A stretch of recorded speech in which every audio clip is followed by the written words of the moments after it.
Mga katrops, welcome back ulit sa aking channel, Sports Rock PH. At ngayon nga ay pag-uusapan natin ang balitang pag-workout ni Bronny James sa Phoenix Suns. Pag-uusapan na rin nga natin dito sa ating panibagong video, ang naibalitang trade na pwede nga na pong gawin ng Los Angeles Lakers at Denver Nuggets.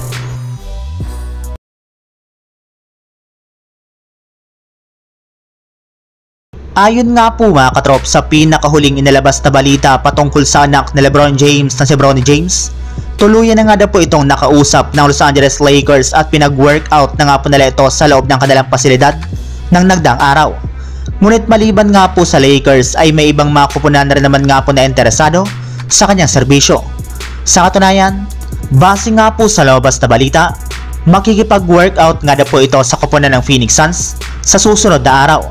At dahil nga po sa paglabas ng ganyang klaseng istorya ay marami na nga po ang nagsilabas ng espekulasyon na gusto nga daw po ng Phoenix Suns na i-recruit at kunin si LeBron James para maitandem ito sa kanilang mga superstar na sina Kevin Durant, Bradley Beal at si Devin Booker. Willing nga daw po ang Phoenix Suns na gamitin ang kanilang 22nd overall pick sa darating na NBA draft upang makuha lamang ang mag-ama na sina Bronny James at maging si LeBron James ngayong offseason.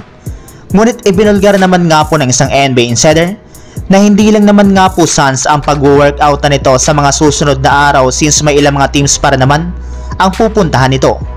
Samantala, pupunta naman tayo sa ating sunod na pag-uusapan sa naibalitang trade na pwede nga na pong gawin ng Los Angeles Lakers at Denver Nuggets. Matapos nga po mga katrops na malaglag ang Denver Nuggets sa playoffs ngayong season, ay nakatuon na nga po sila sa paggawa ng mga bagong plano na maaari nga po nilang gawin sa darating na off-season para mapalakas pang lalo ang kanilang lineup. Ang problema lang mga katrops, kahit anuman nga pong gawin ngayon ang kanilang front office, ay limitado lamang nga po ang kanilang magagawa since lumagpas na nga po sila ng gusto sa kanilang cap space.